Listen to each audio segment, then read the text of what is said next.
we can see that there is hidden information from us that are vital.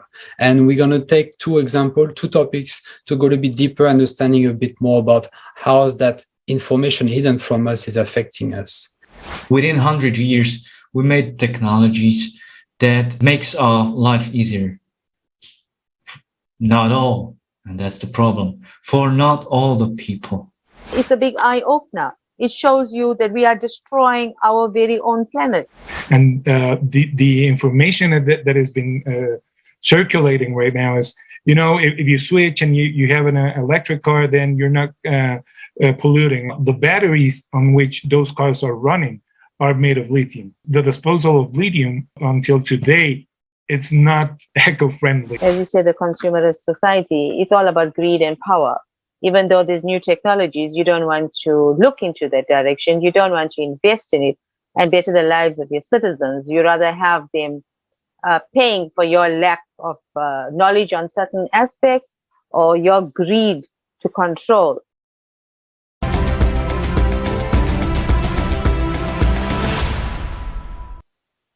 Dear viewers, let us welcome you today to the international discussion on the platform of Creative Society. Within this framework, we discuss with our guests vital topics that affect the entire society, such as climate change, ecology issues, economic crisis, moral crisis, and many more. The goal is to provide a platform for the people to share their knowledge and experience, and together outline the ways to solve these issues. After all, we are all affected by the consumer format of society as the primary root cause for all of the above mentioned. But as we could see, conducting social polls throughout the last 10 years with millions of people all around the world, 99% of them were responding that they would like to live in a world where there's peace, where there's friendship between people, and where they are certain in the next day. But this can only be done by uniting and taking active position, just like our guest today did. The next significant event and strategical important step for all of humanity would take place on the May 7th, 2022. The Forum Global Crisis, We Are People, We Want to Live. It will be translated into 100 languages. We, the people of 180 countries, will go even deeper into the facts and the truth that is hidden from us. Because we understand that silence and inaction is no longer an option. For when we remain silent, we are supporting the horror of the consumerism format of society. So don't be indifferent. Tell everybody about this forum. Together, in large-scale unification, we can only survive, but thrive as a civilization, and it's possible only if we build a creative society. Modern collaborationism, who is playing on the side of the common enemy of humanity? The real cause of global climate change. Who and why is hidden the truth from people? Climate disasters through the eyes of eyewitnesses. Refugee, why is it affecting everybody? Escalating social violence and slavery and human trafficking. And most importantly, solution will be discussed at the forum. So if you want to be an important partner of this vital forum, please write to info@creativesociety.com. And with us today, we've got our dear guests, so I would like to introduce them. We've got Alejandro Fernandez Merino from Mexico, industrial engineer, MBA, PhD in strategic planning, and research professor. Welcome, Alejandro. Hello, everyone. We also have Eva Munsami, founder and CEO of TSEDI Hope Foundation from South Africa. Welcome, Eva. And we also have Radovan Dobrovodský, mechanical engineer in automotive industry from Vienna. Welcome. Hello. Great. Welcome, everybody. So there is a main topic for this roundtable today. We mentioned it in the conference that happened, the conference that come, where we can see that there is hidden information from us that are vital. And we're going to take two examples, two topics to go a bit deeper, understanding a bit more about how that information hidden from us is affecting us. But before that, another topic that we mentioned about what can be discussed in the next conference is climate disaster through the eyes of eyewitnesses. And I just wanted to take the time having Eva with us today to ask her a little bit more about the situation that occurred not that long ago in South Africa, and tell us a little bit more from her own eyes what it is, what were the consequences, and how she can maybe see the situation moving forward. Eva, can you tell us a little bit more about the situation? Thank you, Jonathan. At present, as I spoke before to you and to Marek, it's been an absolute disaster in KZN. The flooding has caused so much of turmoil. People have lost everything. I guess flooding in any part of the world, people go to the same kind of feelings of anger and remorse. But, as I said before, I guess if there was plans in place and people were told what to do, people were made alert as to what is going on and what do you do if you're faced in a certain situation, what is your evacuation plans, what do you do, where do you go? People were absolutely lost. KZN has lost 400 lives the last time I looked into our headline news. And I feel this could have been avoided. Yes, when the rains came 5 days in a row, we were given the warning, be careful of flooding, just take care, don't go to certain areas. Those warnings came in too late. There were people that were stranded at work. There were businesses that were flooded. Businesses lost everything. We look at these big, huge tankers that sit on ships, that go onto these vast oceans. And we have a container terminal here in Durban. And when I saw those containers floating like little toys, I realized the seriousness of what is going on. If those huge, heavy metal containers can just bob on the water and move along just like little toys, what's the human being? What is humanity going to do? And people losing their homes, their vehicles are just like floating away. People lost their lives. And I feel like we've been through this before, and our government should have been prepared. They should have put plans in place. They should have given a warning, for people, give them an alert and let them know what's happening. The situation here is terrible at the moment. People are living on riverbanks. Their entire homes were washed away. People lost their lives. People were buried by a mudslide. Up till this very day, they are still searching for missing people. So this is a sadness that we go through. We are facing on a daily basis. As a foundation, we go and see and try and help in whichever way we can, providing food, providing water, providing clothing, mattresses, shoes. These are the basic necessities these people need to live and to survive in society. But here we have these huge community halls and different families are now housed under one roof. It's absolutely sad because they now don't have a proper home. They are relying on donations that come in from sponsors to see, where the next meal is coming from. I witnessed this firsthand because when we are going and distributing, the people are excited when they see us. They're excited we bring a bag of clothing. They're excited they're getting a proper home-cooked meal, that's coming out hot from the stove or hot from the fireplace. And these are the things that I believe NGOs are the earth angels. They take care and do the work and the things that our governments don't do, and the best part of it, they do it voluntary. It's their love and their passion. And this is the passion that I have as a humanitarian, and nobody can take that away from me. But if I can help do something to make it right somewhere, somehow, we would all want to live in a beautiful society, a creative society.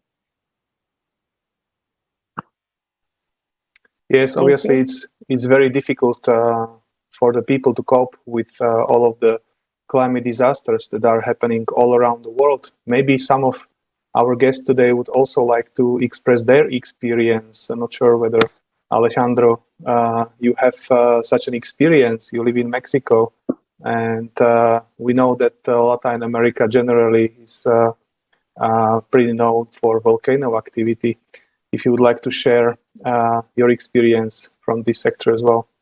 Yes. Yeah. Well, I live in Puebla, which is a city about 2 hours south from Mexico City, the capital. And we are very close to a volcano. And it's been active now for, I don't know, since I can remember. And what I recall is that when I was young, like when I was about 15 years old or younger, the volcano was completely snowed. And now it's been, I don't know, more than 20 years that it doesn't have any snow. And it's constantly exhaling, ash emissions. And the quality of the air here, it's very poor. It's very common to constantly be hearing of known people of family members that get sick because of respiratory problems. So and it's only increasing. It's nothing that we cannot build a dam, or we cannot control by any means the volcano. It's been active for several years, sorry. And the thing is that in the area where I'm located, there are some other volcanoes, and in the last 5 or 7 years, some other volcanoes have also become active. So the region, the ground, it affects the ground because the people cannot harvest as good as a quality of a food or plants that they could if the soil didn't have as much ashes.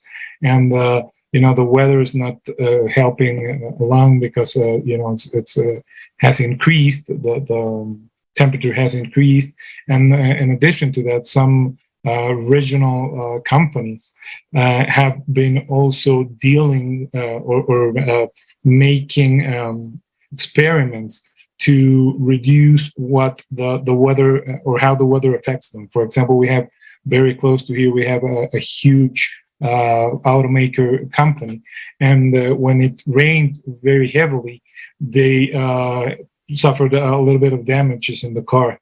And what they did, they started to make some experiments to shoot, I think it was a silver compound, I don't know the exact formula, to the clouds. So it took away the weather and the raining, so they don't get affected in their damaging the cars. But that also affected the crops and everything. So it's been a little bit of a bad situation, including the volcanoes, the temperature increase, and these experiments by the private sector that affect the weather as a whole, and us as people living here.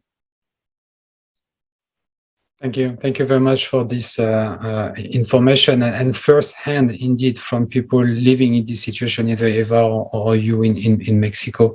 I think it's kind of illustrates the topic that we really wanted to address, is that the information, either it's hidden from people or it's maybe just mentioned and then we move on to something else because another event will occur. The flood in South Africa, I heard about it, but I don't hear much about it anymore because some other things happen, but the people over there are still suffering. In Mexico, it seems that people are suffering constantly from this increased activity of the volcano, and doesn't seem that it's going to stop anytime soon. So it's important that everybody really have the right information to be able to make the right decision on how we can move forward and build our future. So that's really what the information piece that we wanted to talk about today. And we took two examples to highlight this. So the last conference in December highlighted a lot of information unknown to actually many people, but very crucial for future and it's concerning everybody. So one of the topics that we wanted to talk about, it's about garbage, because it's really concerning everybody. Everybody has that, and nobody can say that it doesn't concern them. And how our modern society, an advanced society, is currently actually managing the ever-increasing amount of trash that it generates. So you'll see that the information presented in the following video might shock you, and we will discuss a little bit more in details.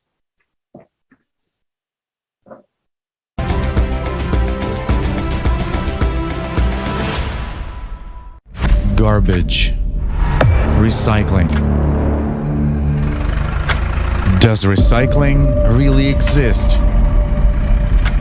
Every year, we throw out more than 2 billion tons of waste. Most of the waste products, in the form we throw them out, are not biodegradable and cannot be properly recycled.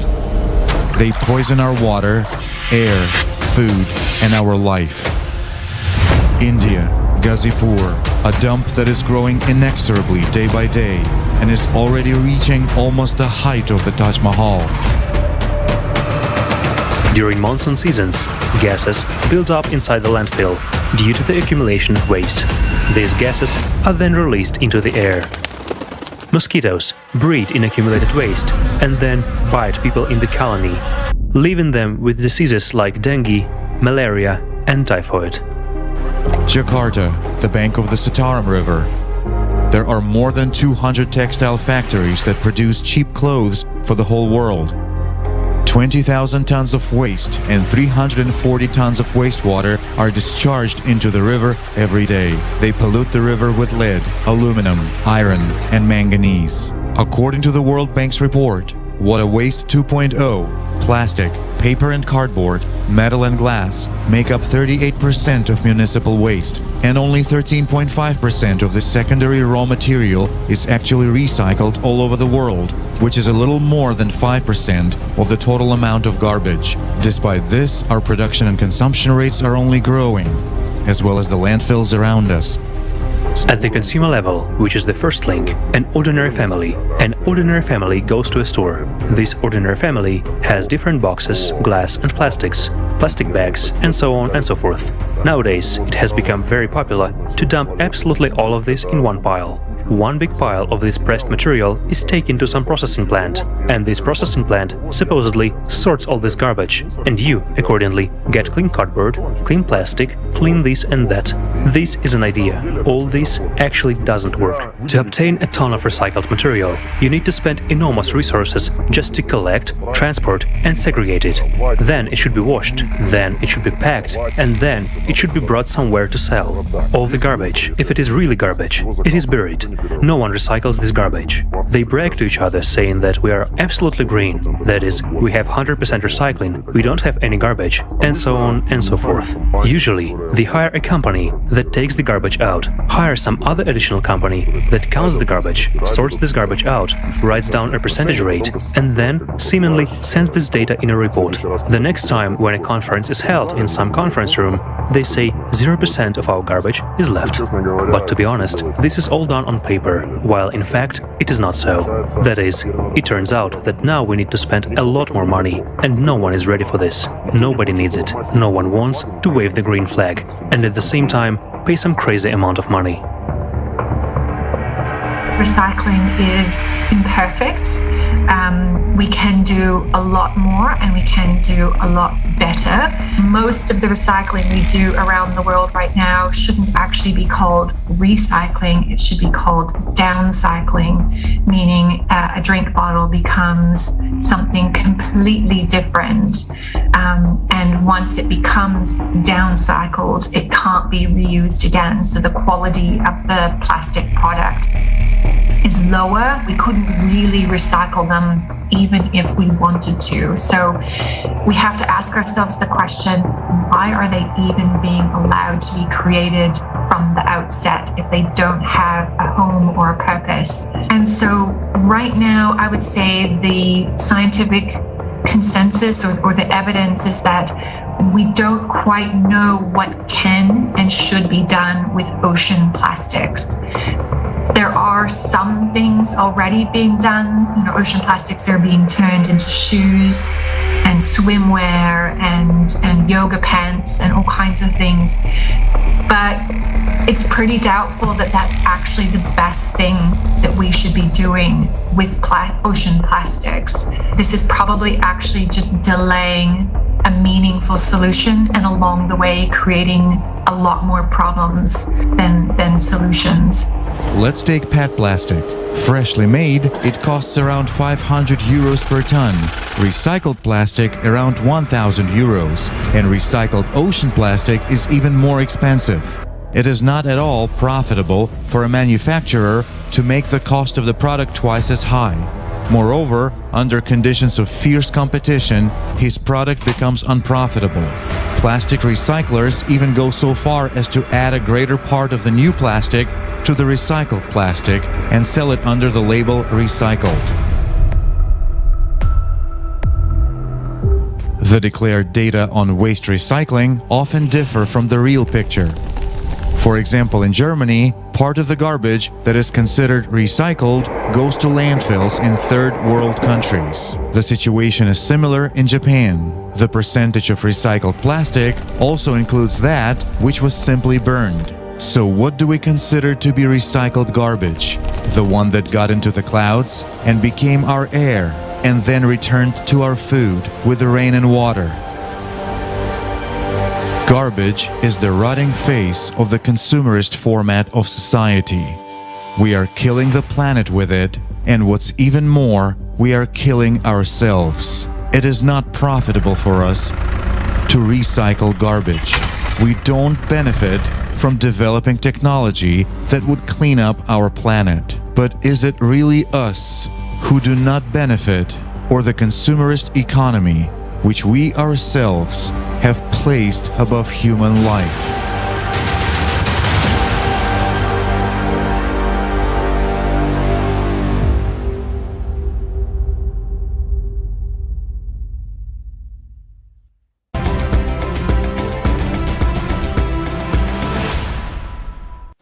As we could see, this is the harsh fact of today's consumer format of society.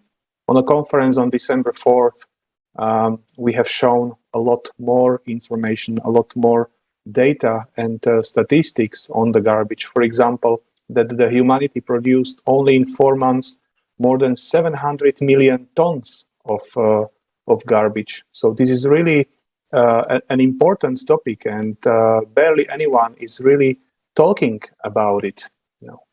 And the next question goes, or ask for comment, goes to Alejandro. We know that you are active as a professor in education sector. So do you think, or how do you think education, if at all, can help people to realize the seriousness of the situation and motivate people to be active, to share this information further and take part on different projects? Well, I think the education, it's a very, very important or key issue here, because most of the people, based on the research that I've made and based also on my experience, they don't grasp the whole picture, how it affects all of us. They don't grasp how, if they use some disposable items, some plastic bags, what's that going to happen? Where's that going? They don't see that. So it's very important that we educate them, that we show them videos such as the one that we did, that we just saw, to let them know where's that going, how is that affecting us. Recently, I saw this news that some scientists and some doctors found microplastics inside the bloodstream. So what this means is that we're not only affecting the world, it is already starting to go inside our bodies, and it's been found already in our bloodstream, microplastics, and we can imagine what that can do to our bodies. So it's very important that we go and we turn to the younger generations, that we show them what's the consequences of having a wrong consumerism focused mindset, to not try to show them that they have to avoid at all costs trying to buy more stuff, to try to reduce, reuse, recycle. But it's very important that they also know what we've just seen right now, that it's not working as they say it worked. It's not. We're not recycling. We're just downcycling, as the video just showed us. So it's very important to create that consciousness on them, so they get a more active participation in that. Because right now, if you go to a party, or a familiar party, the kids still ask for balloons. And here in Mexico, for example, we have a tradition which is a piñata, which is a box with a lot of paper and candies, and they still ask for that. And if we get to educate them and tell them, you can have the candies and you can have the presents, but once you receive them and then you throw away the plastic, that plastic is going to affect the land, it's going to affect the sea corpse, and it's going to affect everybody sooner or later. So I cannot emphasize how important it is that we educate ourselves, that we educate and share this information with the closer people that we have, and we try to spread this information to as many people as we can, because there's a lot of people that they don't realize the impact and the damage and how quick this can hit us back. There are many people that through some polls that I've been see through my research, that they still think as global warming and climate change as if it wasn't real, as if it was just some agenda that some guys or some people are trying to mention. But it is real, and it's affecting everybody. So we must do as much as we can to share this information, to get them educated, to see the impact of them, see how fish die, how birds and animals eat plastics, and they get killed, and then we grab some of these animals and we eat them ourselves, and we get poisoned also. So it's very important that we do that. Yeah, thank you very much for your comments on this. Indeed, I mean, once again, information is key. Making sure that people are informed is very important. Maybe a subsequent question on that to Radovan. And when we watched this video, for me, there was many information that I was just not aware of it. So what is it that we don't really hear about it from mass media? Or maybe if we go even deeper, why is that information maybe hidden from us on this garbage topic? Well, what I I'm sure about that, is that actually what the scientists already say, that it's only downcycling, it's not recycling. Why is that? Because you have this machinery of integrated, already integrated companies. If a company is already integrated, they don't invest too much in new technologies. Why is that? Because new technology, those investments, they are long lasting. It means you don't have refunding of those investments. And nowadays, the consumer society is so aimed that you have to have profit in a day. Yesterday it was too late to have profit. So that's why that's already, or I would say it's the mentality of big companies where these ways of searching, or this searching for new ways, is not adopted, not accepted. That's why they are called slowly developing. And it really, as we now see in consumer society, it has to be from a government set a regulation, then does something a company. That's why in consumer society, for example, we have this technology that is really recycling. It was invented, or it was made in Czech Republic with a private company and Brno Technical University. They are really recycling. They have already installed 5 of these machines in the world, mostly in Africa. But they are desperate for investments. One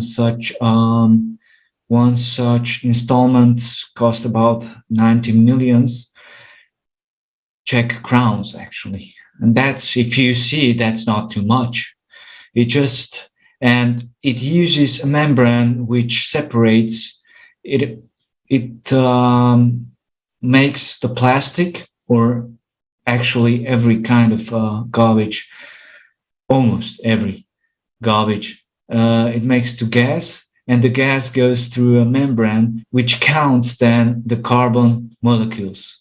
And on behalf of that, then a new raw material is made as oil, which you can reuse it everywhere else, in chemistry, in producing new plastic bottles, and so on. So now you have this infinite reusage of plastic bottles, and this technology is already approved by enormous international societies like TSEDI or ISO and so on, International Standardization Organization. They are all the certificates. They were also in Forbes presented, but they are desperate for investment. And nowadays they are actually making everybody to invest there. So anybody can invest, because nobody wants that. Governments don't actually, either they don't know, as Alejandro already said, because nobody knows, there's no spreading information, nobody is aware. And that's why the technology is not adopted worldwide. Yes, That's. Thank you.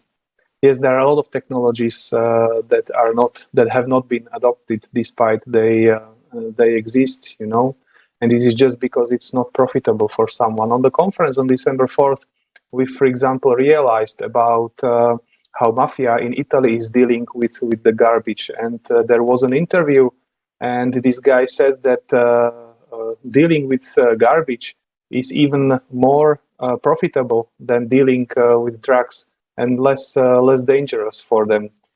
So these are the absurdities of the consumer format of society. And seemingly, as Alejandro was saying, that generally the entire picture is missing. What happens then in all of this chain with and stuff like that. But the point is that they do not actually follow whether it is done the way. What happens with the garbage as it's taken out from their homes. So the complexity is really missing. And having you here, Radovan, I know you live in Austria. Do you think that there is this complexity awareness of the people in this topic? They're trying. They are trying enormous, but you can see also the difference between land, villages, They are separating. They are very aware of that. They are separating. So they are doing their thing.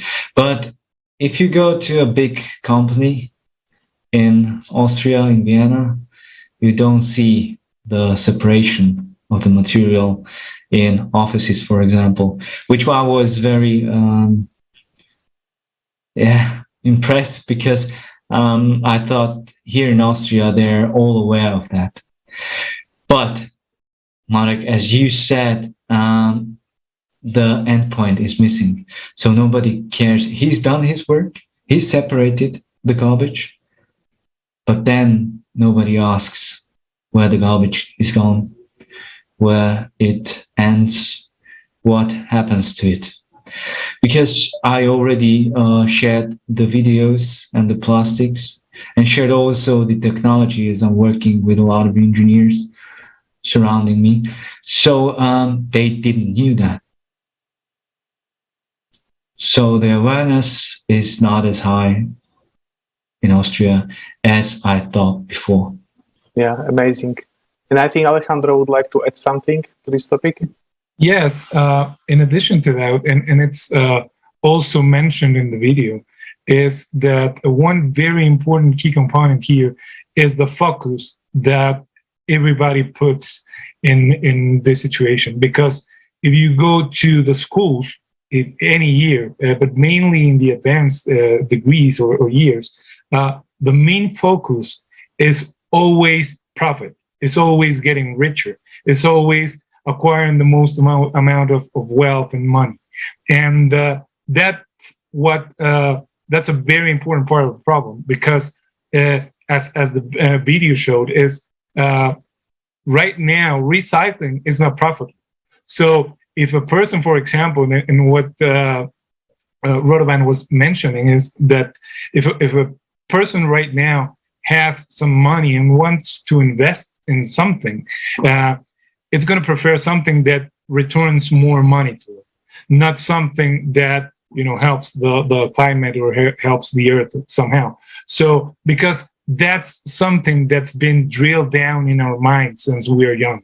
You have to be you have to have success in life, and what that success means usually in most of the countries and in most of the education systems is you have to generate as much wealth as you can. You have to amass the most money that you can. And that's the focus. So if that is the focus, then everybody is just focusing on, okay, how do I get cheaper labor force, cheaper materials, don't spend as much time as I would need to recycle and everything, and just get the biggest amount of profit as I can. So that's a very, very important key component, because if we can change that, and if we can show the new generations that that is not the ultimate goal, because if we keep through that path, we are going to kill ourselves and damage the planet severely. So we have to change that focus. We have to show the new generations, okay, the most important thing is not to be the wealthiest person alive, is that we can all be alive and have, be happy and share, and doesn't live through things such as whatever was mentioned, So it's very important that we... maybe, Eva, do you have anything on the topic of the garbage and globally on the awareness of people, maybe, and how important it is for them to be aware with the reality of the situation? Thank you, Jonathan. I actually do have, while I was listening to Alejandro, it took me back in time to something very important. And I remember education plays a key role. As you said, we got to speak it forward. We got to teach it to the new generation.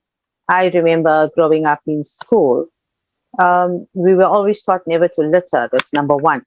And up till this very day, that thought stayed with me. So I would never throw out a plastic paper or a wrapper out the car window, or do any kind of thing that's going to be detrimental to our society, our planet. But brings me back to where it is right now, with regards to the kind of community that we are taking care of. So I'm now talking about the forgotten communities. These are communities that do not have these services readily available to them. So when we go and do our feeding programs, we find we're passing huge garbage piles, and they just build up and build up. Then you get rodents that are coming in there, and thereby they are now affecting their health. So it's one thing that leads to the next. Yes, we do recycling in South Africa. We do get these huge, massive containers placed in strategic points where you can dump your plastic, your paper, and you split them up with your glass bottles. And everything is about a business. Everybody wants to make a quick buck. So you find some people will adhere to those rules, will take the glass bottles to those containers. And then there are some that won't. Some will just throw it out the car window. Some will throw it out their home. Because where are they going to put it? They don't have the municipal bins to take the dirt and put it there. So then you find all this is accumulating. And then also, another thought came to mind, which is the biggest contributor to most of the garbage accumulating throughout the world is diapers. Diapers are formed in such a way that it will contain whatever a little baby is going to pass through. And it forms this gel-like substance. So with regards to that, these things end up also in our rivers, in our streams, and our oceans. And it now affects our sea life, which at the same time, as Alejandro said, we live off the sea. And whatever we are eating from there, whatever goes into the sea, into the fish, and we are eating it, is going to affect our health. So there's a lot of things. I think it starts with the education part. I think more or less, I'm talking on behalf of our country. I know the education system is very changed. There's a lot of things they used to do when we were schooling, like centuries ago. They don't do them anymore. They don't teach these vital, basic things anymore. So I think, going back down to the square root number one, saying, start with the littering. Don't do this. Show the video like what we just saw. It's a big eye opener. It shows you that we are destroying our very own planet. And as humanity, if we can all work together and come together to make a difference, to say, look, there's people here. Yes, those that are living in a good formed society, they have municipal vehicles that come along and collect the garbage and do whatever. But let's just help those that are living in rural areas that don't have these services. So let's educate them as well and tell them, look, this is a container. This is capture for your glass bottles. This is capture for your paper. And this is capture for your plastic. We are going to make a difference. We're going to say to those that are throwing away diapers that think you throw it in the river, it's not helping. That diaper swells up and it's causing more of a problem than, than a solution, because you got rid of it from your home. But where does it go? So the land infill sites, we do have them here in South Africa as well. We also have people that go around collecting tin cans. They try to earn an honest living by selling it to manufacturers, where they take them by weight and pay them something for their services and time of collecting them. That, in a sense, if we do this on a regular basis and divide what we have, we can create employment, because at the present moment, unemployment rate in South Africa is very, very bad.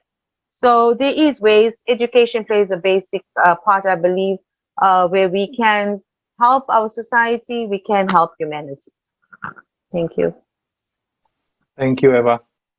Yes, this is indeed so, and I think this is the issue that can be seen globally all over the world. And indeed, awareness and education is a very important factor, but what I would like to add that we should be educating what is the root cause for all of this issue.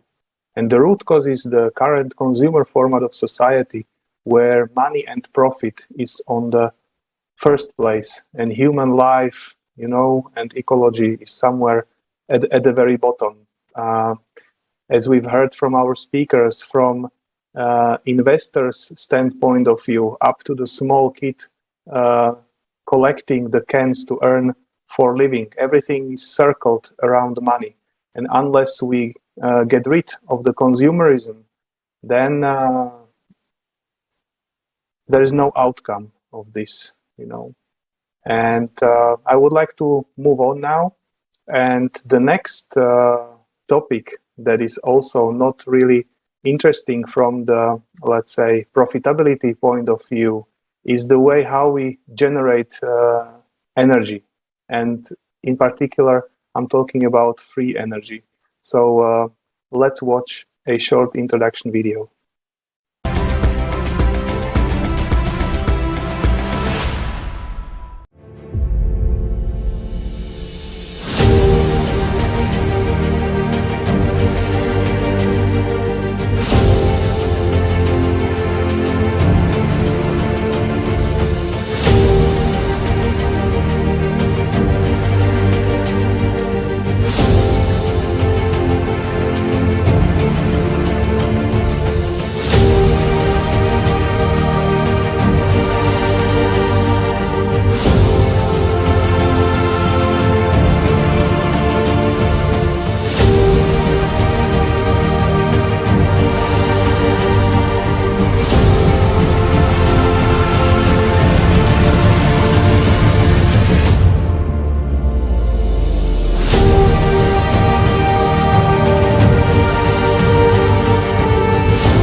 So we have seen in both cases, either the garbage and here the free energy.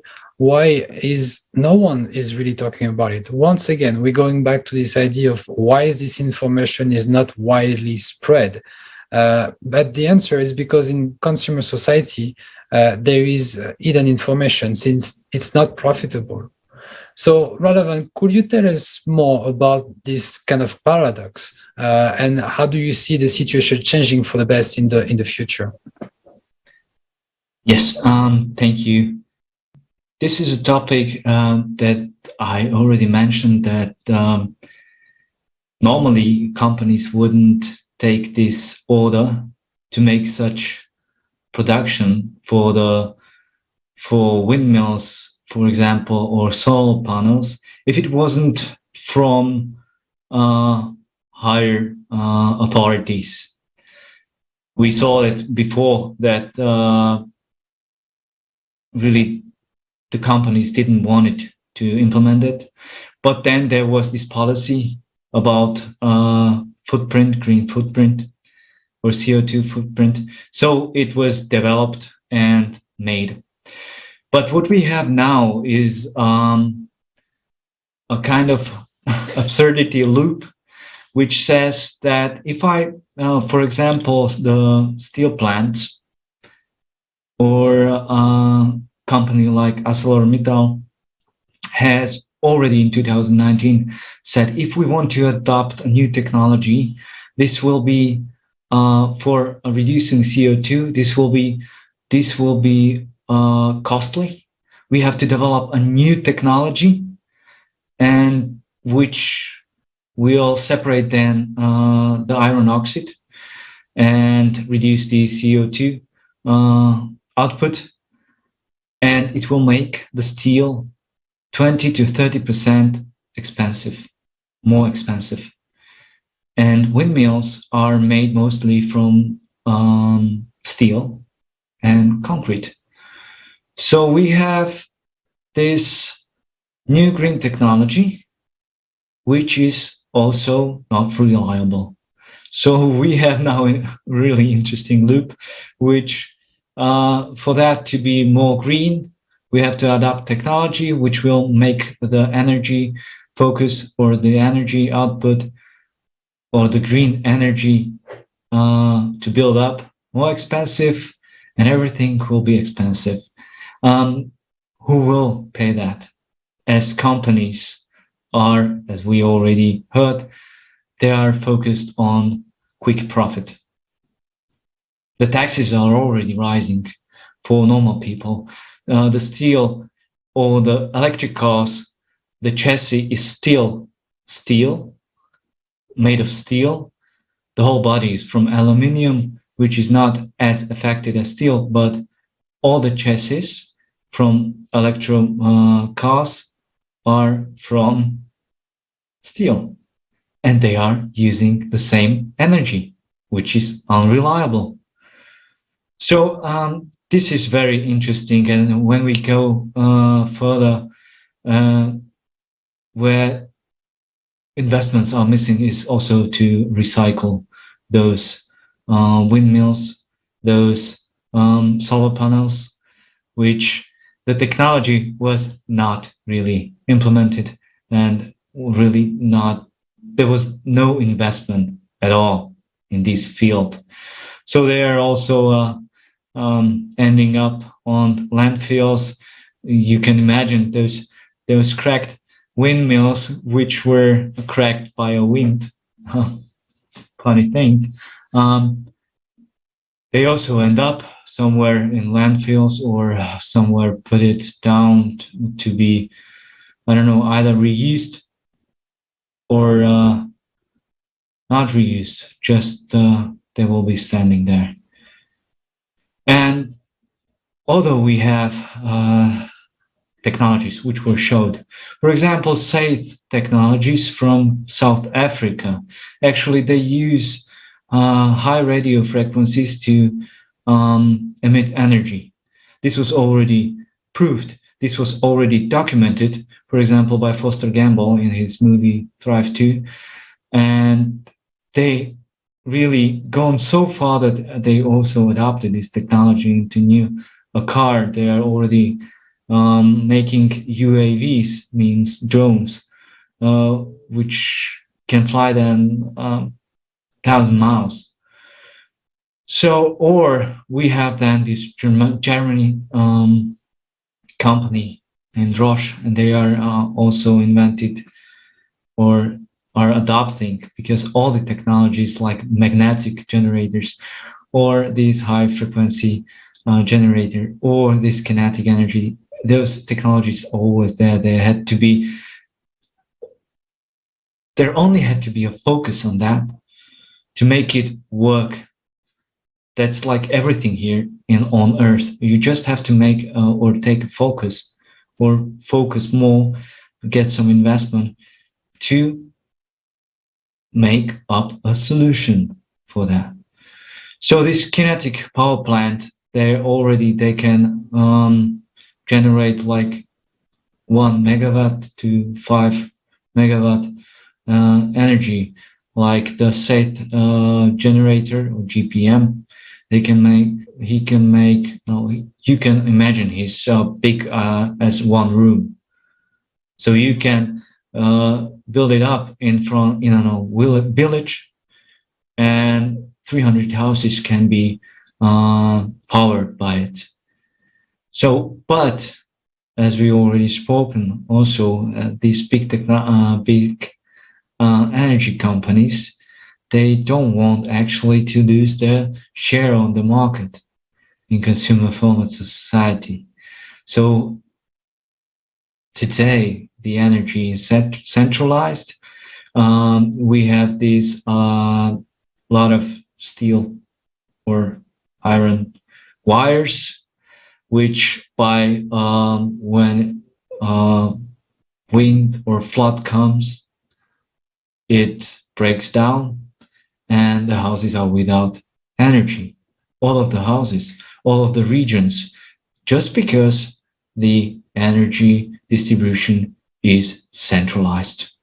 With that kind of technology, you can actually divide the power plants.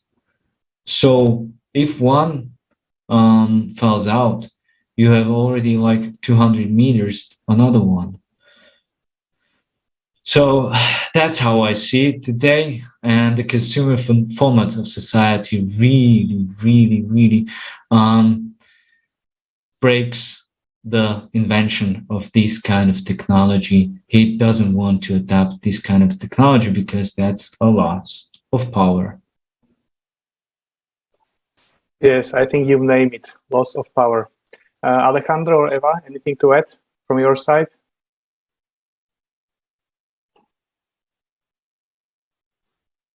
Would you like to go first, Eva? Thank you, Alejandro. I agree with our former speaker, what he said. We at the moment are experiencing lack of power. Today I'm here and I was like wondering whether I'm still going to be on for this entire video because we have a thing called load shedding. And over the years, it's just gone from bad to worse. So looking at the energy part of it, as you said, the consumerist society, it's all about greed and power. Even though there's new technologies, you don't want to look into that direction. You don't want to invest in it and better the lives of your citizens. You rather have them paying for your lack of knowledge on certain aspects or your greed to control. Because with the flooding, we now have water shortages because infrastructure has been damaged. So we do get water cuts now. We also have power cuts, which goes on a regular basis. It affects our working life. It affects things like this online meetings. It affects quality of life and businesses, and everybody is affected. There are times power or energy just goes off. When a mom is home from work, she cannot go to a stove and cook. Yes, there are some that can afford generators, so life can carry on as normal. Unfortunately, not everybody. So yes, I do agree. This is another major problem we have worldwide. It is happening in my country. So when you talk to somebody about load shedding, say, what is that? Why do you all have that? So yeah, I think if you can go and ask our powers that be, because everybody is well aware, they do supply to neighboring countries that have no problem. They have electricity and they are living fine. But the South African citizens are suffering. If you go on social media, you will find people ranting and raving about the electricity and the power cuts. They are angry about the water cuts. These are our basic things that we need to survive. And yeah, I guess this is the sad part of the energy, on the energy topic that we're having at this present moment. Thank you. Yes, actually, and now there was this funny picture came to my mind. There was this man standing right next to an electric car that was connected into a windmill, and everything was frozen, and he was making a call and asking, so what next? So we see that with the graduating cataclysms, we need to have reliable sources of power. But apparently it seems that this is not the trend in the current consumer format of society. But Alejandro, you wanted to add something as well. Yes, what I would like to add is that we have to be more specific, to dig deeper about what these new technologies mean and how they're going to make the energy or whatever they're processing, because we've been misled many times to think that if we change to certain new technology, that's going to solve everything, and it's not. And one example of that is that right now many of the car manufacturers are trying to switch to the energy or electric cars, and the information that has been circulating right now is, if you switch and you have an electric car, then you're not polluting and you're not emitting anything. And that's not true, because even though you're reducing your consumption on fossil fuels, the batteries on which those cars are running are made of lithium. And once that the lifespan or the life expectancy of that battery runs out, then you're going to have to dispose that battery. And the disposal of lithium, all up until today, it's not, how do I say it, eco-friendly or managed in such a way that it's not affecting the environment. So once you're going to buy your car and it's going to be electric, but once in, I don't know, 100,000 miles or 10 years or 20 years that you have to switch or change that battery, that disposal of that battery is going to affect the environment, I think, even more than what you would usually affect it using fossil fuels. So we're not changing for better energy. We're just changing the way we're damaging the environment. We're not doing it through constant emissions throughout 10 or 20 years of fossil fuels. We're going to do it after 10 years or after 15 years, disposing their batteries. And there's a lot of energies that work in the same way, that say, you know what, you're going to save and you're not going to affect that much the environment, but that's not the truth. So we have to dig deeper in what that energy, that new energy or new technology really means. What's the components that it's being used? What's the materials, the process, and so on. And we have to be as people, as individuals, more active in that. Demanding our governments, demanding the private sector, okay, what materials you're going to be using, what are the consequences of me disposing a lithium battery in 5 years or in 10 years? What's the consequences of that? And if we start doing that, if we start asking those questions, then we're going to get more answers, or at least we're going to make the private sector or the enterprises or the people that are getting richer with all this businesses to have to work a little bit harder to provide new and different solutions that do address the problems that we're facing.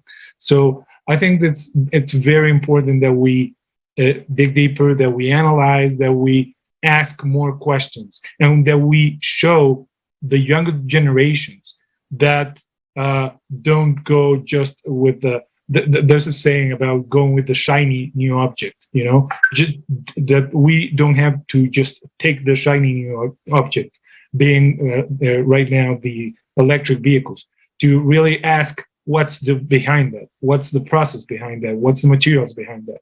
And if we do that analysis and it comes out that it does, it's better and it's cleaner, and okay, then we move ahead. But if it's not, then we have to demand better technology and skip or avoid using that technology that it's not going to help us.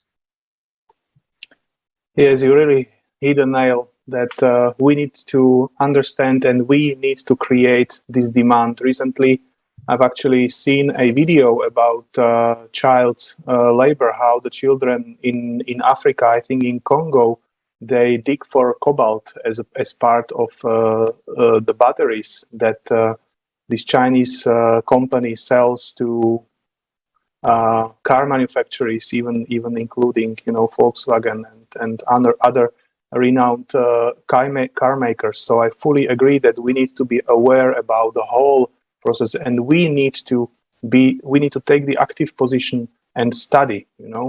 And again, where does it ties to? It again ties to the consumer format of society, us delegating the power to someone else's shoulders, being passive and stuff like that. But we need to understand, where does it lead us to?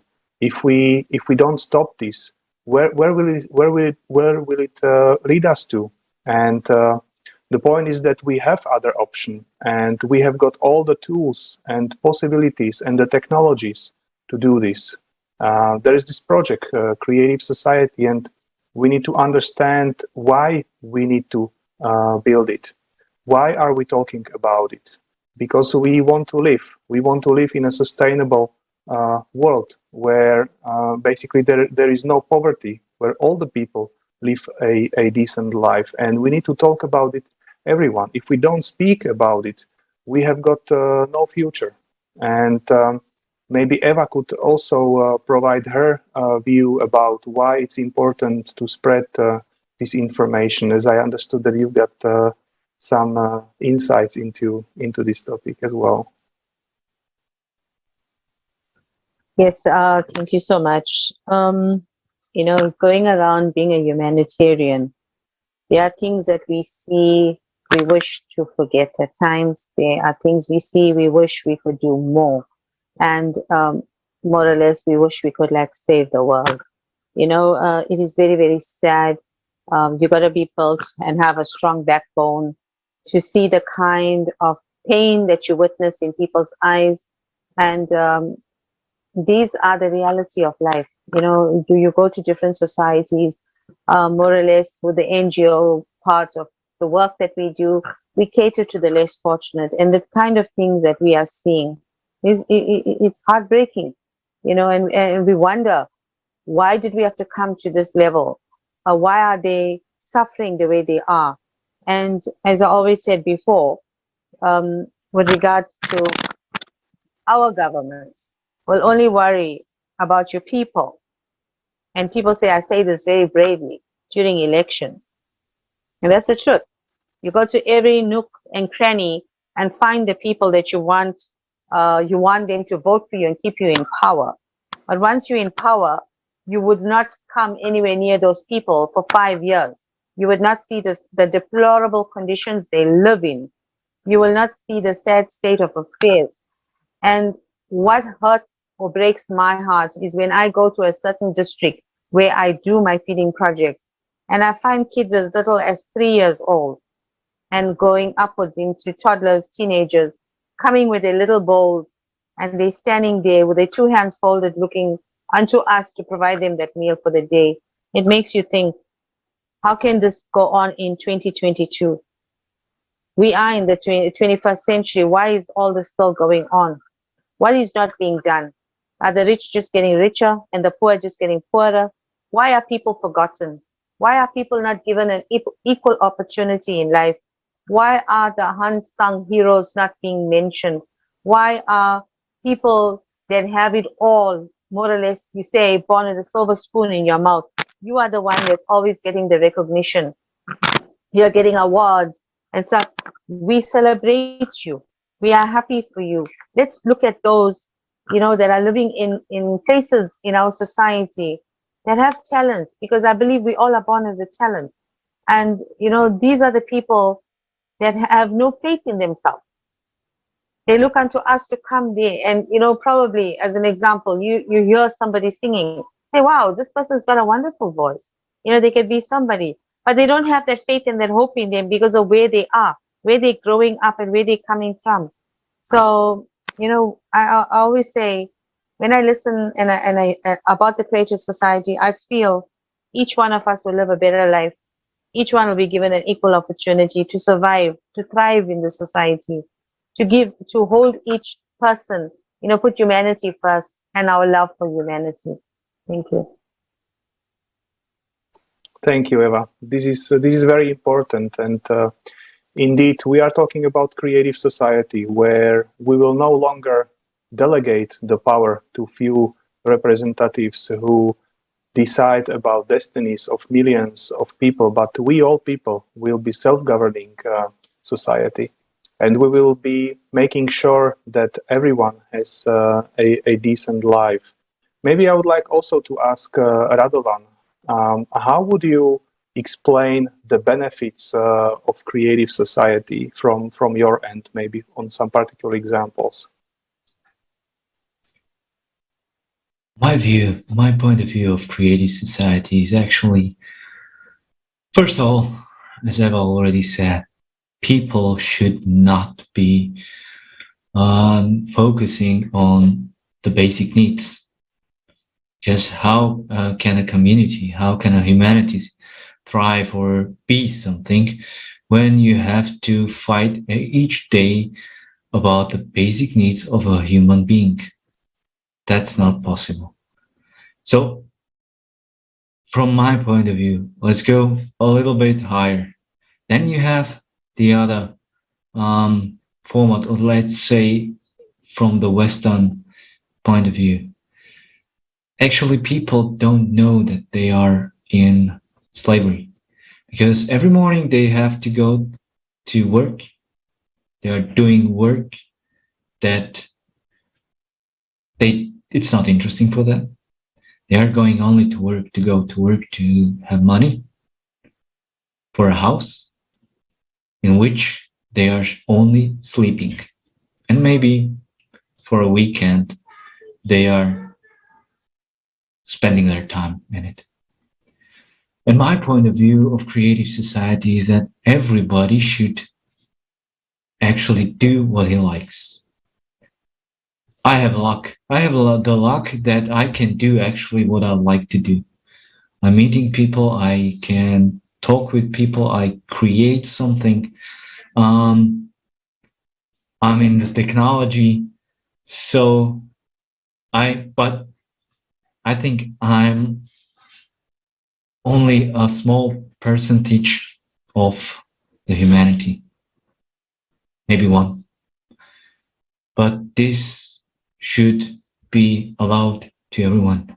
So can you imagine actually the potential if everybody has their all basic needs fulfilled, and then he has some money to live with, and then he can actually do whatever he likes? A lot of sociologists, they say humanity will not take that. People are not into working and so on, but they just don't have a clue, because they see it from the side that people are lazy. No, people are not lazy. People are just tired from fighting each other for their survival. That's all.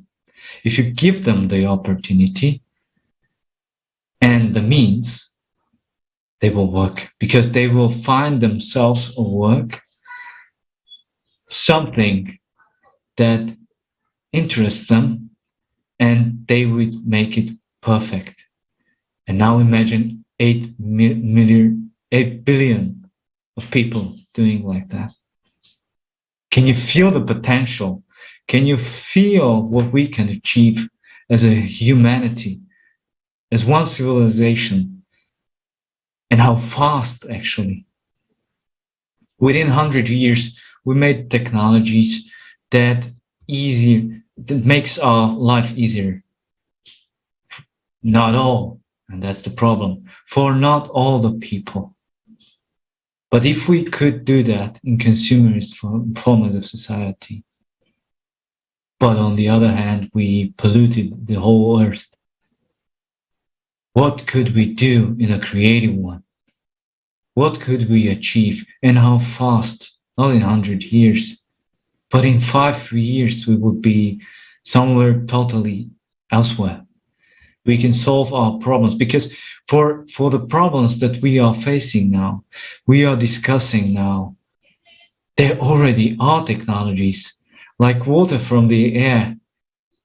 We have generators, mobile generators, and also stable generators of water from the air. We have generators for electricity that don't need to be attached on the central power.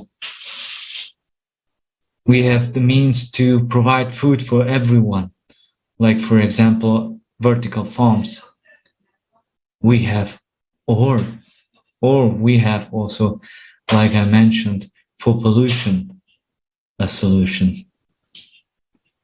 But in this consumer formative society, we just can't implement it in a wide scale.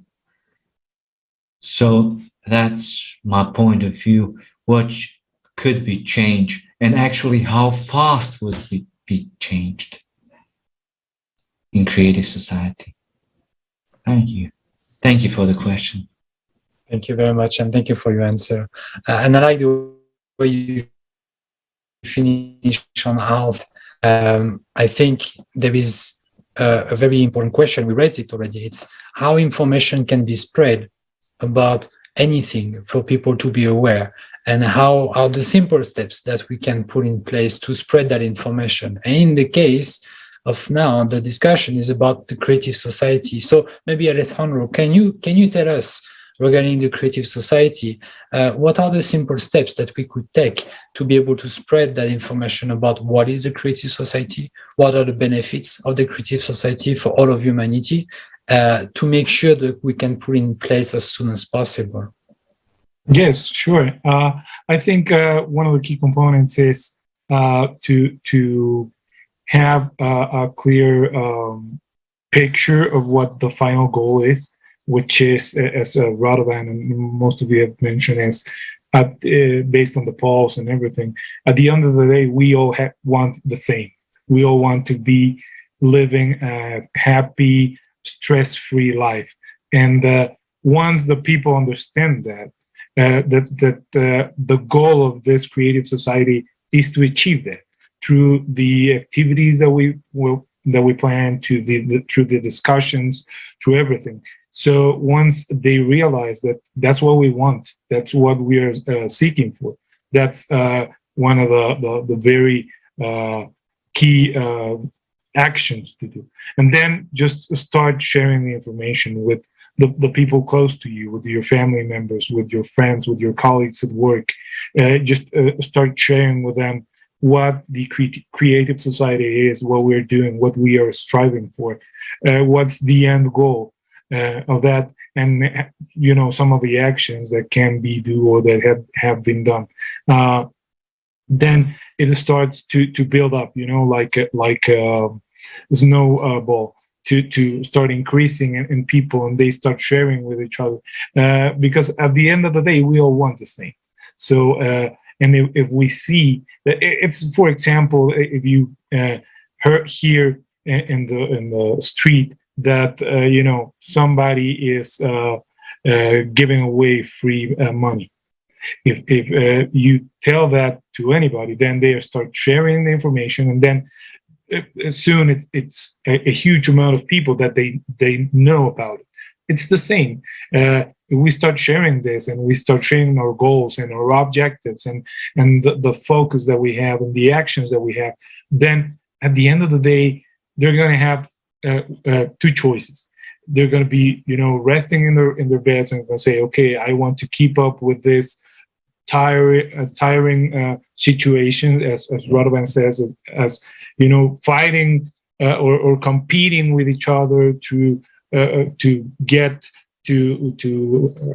some money to buy some food, or I want to be living in a community, in a world that we don't have to do that we can, through creative ideas, to collaborative working, to by reducing the consumerism, be working together, helping ourselves, and not be needing to stress that much, to live the way we all want to live. So if we share that, if we start talking to each other, sharing through social media, sharing with our friends, family, I think that's gonna start building up momentum and creating like a snowball, which will hopefully and fast detonate in what we want in the very short future. Great, thank you. And indeed, that's exactly what we are here for, spreading this information, because creative society is not something for the future. It's something that starts now, that should have been made yesterday already. And that's why we want to strive for it. Once again, creative society is here for everybody. It's here to solve the issue of the crisis we are in at the moment. There is 8 pillars of this creative society. I just wanted to mention them again, because it's always good to go through this again, to really get this first, this big picture, as you mentioned, Alejandro, knowing what is the goal. And those foundations describe very much what is the goal. The goal is to get into a society where human life is the highest value, where we have human freedom and everybody is born with the right to be human, where we can also see human safety, that no one can be harmed in this society, that also, as we discussed, the transparency and openness of information is for all, and non-information can be hidden from anybody. There is a single creative ideology and should be popularized, the best human quality. The development of personality, we talked about education. How can we make sure that education of all, and especially the younger one, is made for striving of the civilization and the humanity? Justice and equality, a no-brainer of what should be implemented into a proper society, which is absolutely not the case currently. And finally, a self-governing society where people are in charge and not a government that is just aiming to be voted for to stay in power, but not actually helping people. So all of this has been discussed today, and thank you very much once again, everybody, for that great discussion. I wanted to maybe ask Eva if you have any last message to all of the people that are watching on the basis of the discussion we just had, and maybe more precisely on the creative society and its implementation. Yes, thank you, Jonathan. I actually agree with Alejandro on what he said. It's very vital and important that we share the information we have. I've been doing it on social media. I've been doing it with the people I work with. It is like a dream that people listen to. And when they hear about it, you know, they wonder, like, can this really happen? Is it a reality? So word of mouth, we need to spread the news as well. Also, last year, I've been studying towards my human rights advocacy and also to become a gender-based violence instructor. I spoke a lot about the creative society because we had people from all over the world in that one cohort. And I found lots of people question me. I've made friends throughout the world, and they ask me, what is this creative society you keep mentioning and you're talking about? And they all went into my assignments, and it gave me great pleasure to say, wouldn't we want to live in this kind of society? And I think word of mouth, spreading it out, trying to see and form this wonderful humanitarian group that's going to take care of each person, giving them an equal opportunity in the society to see that nobody is left behind, that each one will take care of another one. And I guess that's what we all want. We would not be hearing of nations starving. We will not be hearing of all the social ills that go on, because at the present moment, I say we do have our governments, we do have our justice system, but why are they failing us? So when you think about everything put into perspective, you realize it's failing throughout the world. So we do need a new structure to come into place. We do need to put humanity first. We do need to be happy once again. At the end of the day, when you ask anybody what they want, we all want peace. So this is the creative society we want to live for. Thank you. Yes, thank you. And maybe also like to give the opportunity to Radovan and Alejandro for some last words to our viewers. Maybe let's start with Radovan. Yes, I would like the viewers to take into consideration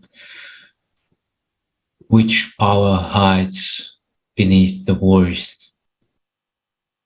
Because the only thing that stands between us and the creative society are our words and our mindset. As already Alejandro said, that we are too focused on money and power. And that is something that prevents us to live, really live. Thank you. Thank you. Radovan, Alejandro? Yes, thank you. What I would like to finish with is that I think that the creative society and what it strives for and the principles and directions are a beautiful idea that we can make a reality right now, today. And that if we keep sharing and keep acting and keep going, that we can be this this generation to end all the problems that the human race is facing. We can end poverty, we can end war, we can end hunger, difference between genders and everything, pollution. We can end all of that, and we can be that generation. We can be those people. Then we could turn in a couple years or in some years and turn back and say, we did that, we fixed it for us and for the future generation, for our children. And now we'll live in the world that we can. And that depends solely on us, on the actions that we do, that we take, and the path that we take based on our decisions. So we can do this. I believe we can. We can and we will, because Creative Society is absolutely feasible and realistic projects with 3 clear steps of implementation that you can find also on our website, creativesociety.com. Thank you, Alejandro, very much. And dear viewers, if you would like to know more about what we have discussed, how we could effectively clean our planet, how we can implement free energy, in that case, please don't miss the upcoming Global Forum that will be held on May 7th. Please save the date. The Global Forum, we are people, we want to live. And this is prepared purely on voluntarily basis by indifferent people who know that we need to take the active position. This Global Forum will be streamed live on tens of thousands of channels and will be simultaneously interpreted into 100 world languages. So please save the date and feel free to join. Thank you. Thank you all, dear guests, for participating into this roundtable. And dear viewers, right now it's the right time to stop being silent, as our guests just been today. Take this responsibility and become a true hero to stand in with Creative Society and all of humanity. Share this information with everybody you know. And share vital information about the upcoming forum, as Marek just mentioned, Global Crisis. We are people, we want to live. Also, if you want to be an informational partner, you can write to info@creativesociety.com. Now, you can take easy, but the most important action by spreading this information in all of social media, all platforms, you know. This information saves people's lives. Let's make this forum stream everywhere. Thank you, and see you at the next international discussion. Thank you very much. Thank you all.